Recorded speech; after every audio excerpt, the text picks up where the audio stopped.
The Texas tourism machine has one job: point everyone toward Austin, San Antonio, and Houston. Repeat until the highways clog and the home prices double. What nobody is telling you is that Texas has towns where the same dollar that buys you a parking spot in Dallas buys you a 3-bedroom house with a yard, a porch, and neighbors who bring food when you move in. This is 9 overlooked Texas retirement towns that hardly anyone talks about. Towns where your morning coffee costs $2, the courthouse square still has working benches, and the biggest local controversy is whether the feed store should start closing on Sundays. One town on this list was the birthplace of a president. Another produced more oil in a single decade than most countries have ever seen.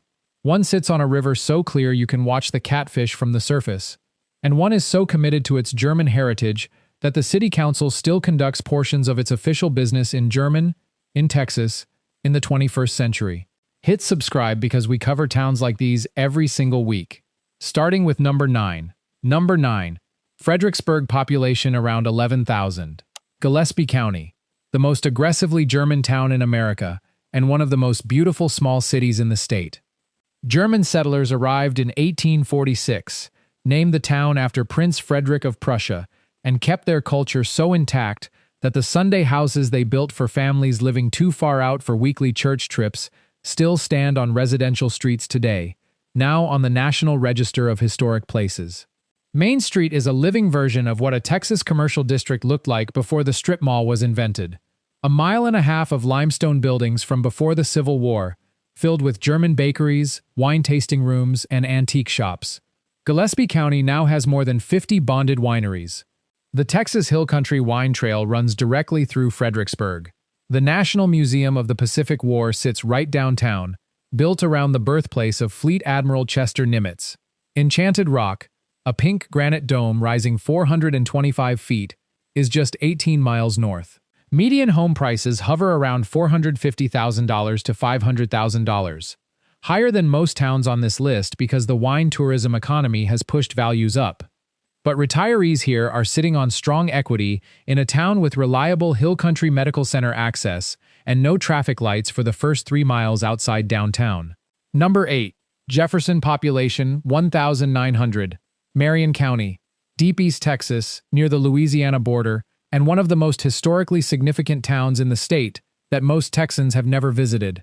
In the 1870s, Jefferson was the 6th largest city in Texas and the largest inland port in the state. Steamboats traveled from the Gulf of Mexico through Caddo Lake to reach Jefferson's docks. Then Jay Gould tried to bring the railroad through. Town leaders turned him down. Gould reportedly wrote in the local hotel guest register that the city was too conceited to accept progress. The railroad went around Jefferson. The steamboats stopped coming. By 1890, the economic engine was dead. What that collapse left behind is one of the most intact antebellum commercial districts in Texas. The Excelsior House Hotel, opened in 1858, is still operating. Ulysses Grant, Rutherford Hayes, and Oscar Wilde all signed its guest register. Caddo Lake, the only naturally formed lake in Texas, is 15 minutes from downtown. Spanish moss and cypress trees create formations that look like Louisiana Bayou, because geographically that is essentially what it is. Median home values run around $165,000 to $190,000. For a National Historic Landmark town on a cypress lake, that price deserves your full attention. Number 7. Cuero, population around 6,800. DeWitt County, Central South Texas, and the self-proclaimed turkey capital of the world, which sounds like boosterism until you see how seriously they take it. Every October, Cuero holds Turkey Fest, featuring a live turkey race that has been running since 1973, with parade floats, a carnival, and a turkey beauty contest operating at a level of commitment that makes you wonder if the city council has other responsibilities. But Cuero's real history runs deeper than turkey pageantry. The Chisholm Trail ran directly through this region. In the late 1800s, cattlemen pushed millions of longhorns through DeWitt County, heading north to Kansas railheads. The Guadalupe River outside town was a critical water source on that route. The DeWitt County Courthouse, built in 1894 in Romanesque Revival style, anchors a square that still has functioning retail at street level. Median home values sit around $130,000 to $165,000. Number 6. Mason population around 2,100. Mason County, the heart of the Texas Hill Country and the only place in North America where you can legally collect topaz gemstones directly from the ground. Texas blue topaz is the state gemstone, and it occurs in commercially meaningful quantities only in Mason County. Several ranches run legal fee dig programs where you pay for access and keep everything you find. The Llano River near Mason runs over limestone formations, filtering the water to a transparency that looks almost artificial. Fort Mason, established in 1851, was once commanded by Robert E. Lee before Texas seceded. The ruins remain as a historical site just outside town. Mason has a German-Czech heritage visible in the local surnames and architecture around the courthouse square. Median home prices run around $250,000 to $310,000. Given the gemstone access, the river, and the hill country landscape, that price seems almost unreasonably fair. Number 5. Gonzales. Population around 7,000. Gonzales County, the town where the Texas Revolution actually started. Not the Alamo, not San Jacinto, but a muddy field outside this small South Texas town in October 1835. Mexican forces arrived demanding the return of a cannon loaned to the colonists for protection. The colonists refused. They sewed a flag that read, "Come and take it," pointed the cannon at the Mexican troops, fired it once, and started a war that ended with Texas becoming an independent republic. "Come and take it" is now the most replicated slogan in Texas history, and it all started here. The Gonzales County Courthouse, built in 1895, looks like it was designed by someone with a personal grudge against anything modest. Palmetto State Park, 13 miles southwest, contains a palm tree ecosystem centered around a warm artesian spring. The Guadalupe River offers fishing and paddling access that costs nothing beyond the gas to get there. Median home values sit around $140,000 to $175,000. Number 4. Marlin. Population around 5,700. Falls County, Central Texas in the Brazos River bottomland, built entirely on the discovery of a single artesian well drilled in 1892. The well was supposed to supply drinking water.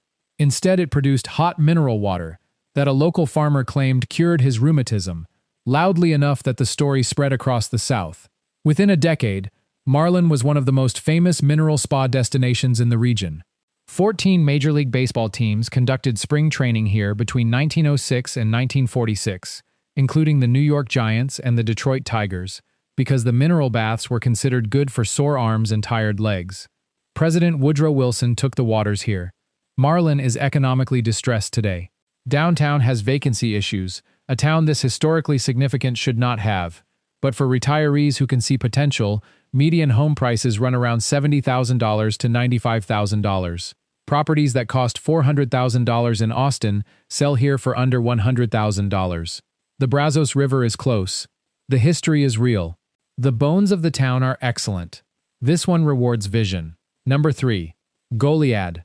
Population around 1,900.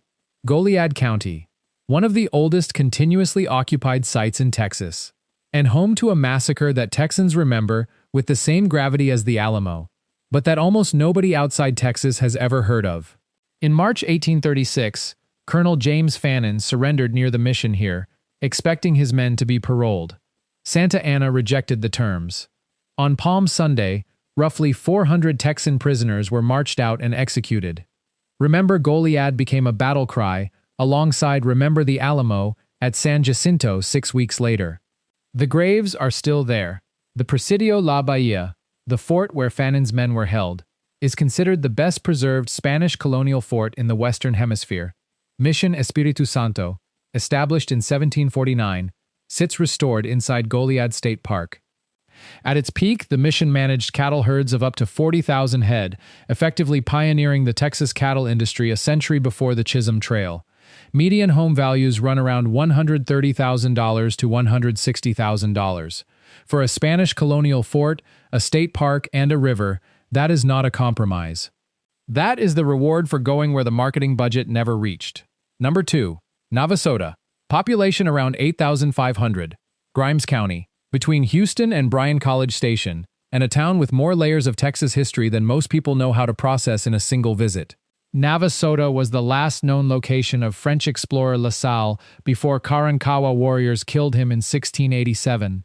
A statue in town acknowledges this historical collision between competing colonial empires. The downtown has a blues heritage that is not widely marketed but absolutely real. Mance Lipscomb, one of the most important Texas blues musicians of the 20th century, lived in Navasota his entire life, farming and playing music locally while remaining unknown outside Grimes County, until researchers discovered him in 1960. His recordings are now in the Library of Congress. A blues festival each September draws serious musicians who know exactly why they drove to Navasota specifically. Washington on the Brazos, where Texas declared independence in 1836, is just 20 miles away.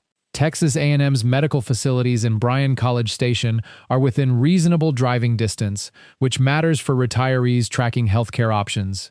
Median home values run around $175,000 to $220,000. Number 1. Seguin population around 30,000. Guadalupe County. If you only look up one town from this entire list, make it this one. Seguin was founded in 1839 and named after Juan Seguin, a Tejano patriot who fought at the Alamo, oversaw the burial of its defenders, served as mayor of San Antonio, and later fled to Mexico under political pressure before returning to Texas. His story is complicated, heroic, and almost completely absent from mainstream Texas history education.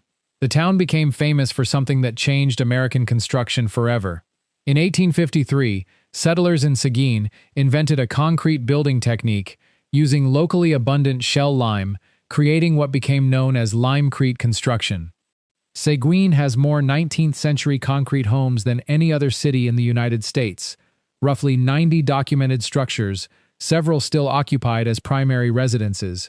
You can walk through an active neighborhood and look at homes built before the Civil War that are structurally sound and still keeping people warm in winter. The Guadalupe River runs through town, supporting tubing, kayaking, and some of the best freshwater bass fishing in Central Texas. Max Starkett Park along the river has a golf course, a 1940s swimming pool, and event facilities the community genuinely uses. Texas Lutheran University, founded in 1891, brings an educational and cultural presence without the chaos of a major university city. Median home values run around $230,000 to $280,000, a number that looks increasingly reasonable as San Antonio's sprawl pushes prices in every neighboring community upward. Seguin is 35 miles from downtown San Antonio, which puts major hospitals, an international airport, and a full regional economy within reach without paying San Antonio property taxes. So here is the question worth sitting with.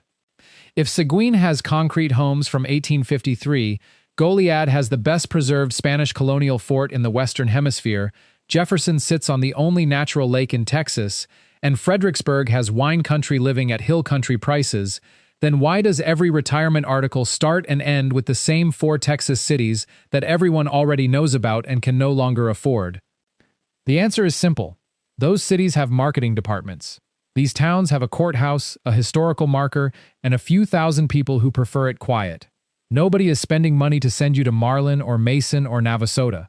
Nobody has a financial interest in you discovering you can retire on a Texas river in a limestone house for $175,000. That is the entire point of this channel. Hit subscribe because we publish videos like this every week covering towns the retirement industry is not paid to mention. See you in the next one.